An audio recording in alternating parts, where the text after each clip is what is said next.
All right, my friends, let's have some fun with a macro model three equation system.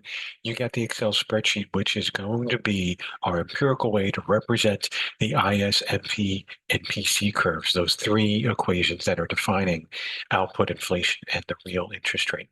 Now, in this particular case, what I'm doing is giving you a shock, and I'm giving you two periods of time period T minus one and time period T.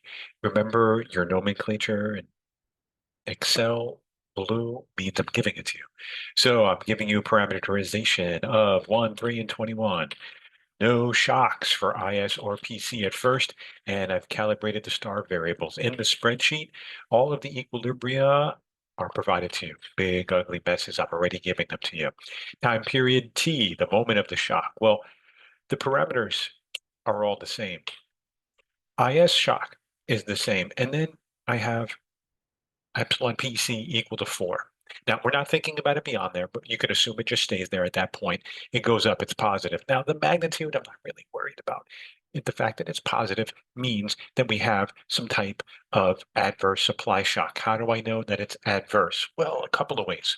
One thing that you could do is look to see how output responded. You see it went from 100 down to 99.8, dropped by minus 0.19. Uh, Timeout, recall, those 100 is just indexed. It was dropping, which means this is adverse. From prior assignments, what you probably remember is that when that epsilon PC is positive, it's shifting that AS curve back and up. Why is that? Epsilon PC enters in positively to the intercept. So hurricane, flood, natural disaster, whatever it is immediately raising prices. So that you got from our prior training. Next up, explain the movements. Again, we've talked about this in prior videos and in class. Well, what happens? We know it's adverse, so output drops. We know prices rise, it's a PC shock, and we know the interest rate rises. The logic goes, you start at the first spot in our cycle of activity. The initial hit is inflation. Pi goes up. The Fed sees that because it's part of their policy rule, MP equation. So they start raising interest rates. And as they raise interest rates, output drops. Think about cars, homes, anything where we need to borrow, that's going to impact that IS curve. All right, so that you already have in your intuitive toolbox. What's new now is going to be the empirical calibration. So let me see if I can zoom in. You got your standard consumption function, C, that's the personal consumption expenditures. C0, C1, C2, those are all little parameters. Y minus T, disposable income, and the interest rate, I've calibrated it for you. Your job is to finish the calibration. I've only given you C1, C2, and taxes at 0.8, 2.5, and 14, respectively. Your job is to find C0. Now, how do you find C0? Well, we need a target. The target is going to be that I want the total level of consumption to equal the U.S. real personal consumption expenditures and durable goods seasonally adjusted annual rate in Q1 2025.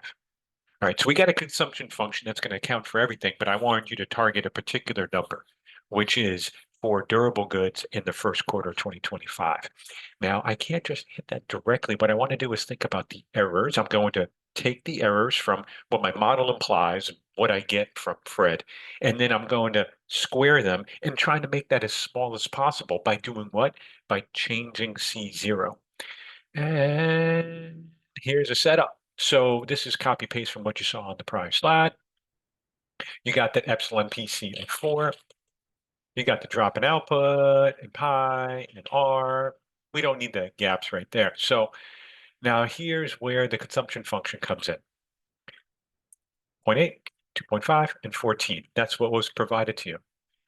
Take a look at the function over here. You got to enter in the consumption function, which is C0B29. I didn't know that yet. I didn't give that to you. You have to find that.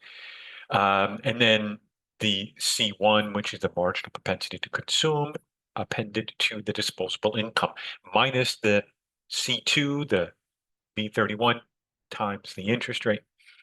So I have that also, same setup, same equation in C28. The only difference is going to be one is dependent upon the shock and the other is not. Notice the shock does not enter in directly there. It enters in through its impact on output. So the epsilon shock hits, it impacts output and interest rates, by the way, and it's going to impact consumption. Your job now is to find the right level of C0. So what we're going to do is go to Fred, you look up, and it turns out in that first quarter 2025, real personal consumption expenditures dropped minus 3.4%. I can give you the URL there so you could go and look it up, but you're skilled at that. The model is going to tell me how much that change in consumption is going to be, but don't forget the way in which the GDP reports are provided to us are annualized, so I want to annualize that number. You take 1 plus that quarter-over-quarter delta to turn it into a gross form, raise it to the fourth because of 4 quarters, subtract 1, that's the model implied annual rate. You're going to subtract those two. What the model says in column F, what your target is from Fred, column G, and then you're going to square that in column I. That's going to be the thing that I want to get to be as small as possible. So if you go to data, you go to solver, what is my objective? It's going to be I-28 to minimize that error summer square. What do I want to do to that? I want to make it as small as possible. What variable cells do I need to change? B29, that's a careful thing right here, right there. That's going to be the C0. Now it turns out that if you go to C29, it's equal to that. So once you set one, you get the other. I could just hit solve, but don't forget that the parameters inside of our model are always positive. So there's a few ways that you can impose that. You could add a constraint directly, or you could just make unconstrained variables non-negative. You go and you do that. I already hit solve, but when you hit solve, it's going to find the right value of C0, which in my calibration was 10.56. That means that I'm going to be able to hit my target, and I have that 0 error. Okay, so that's what we're looking for in question 3.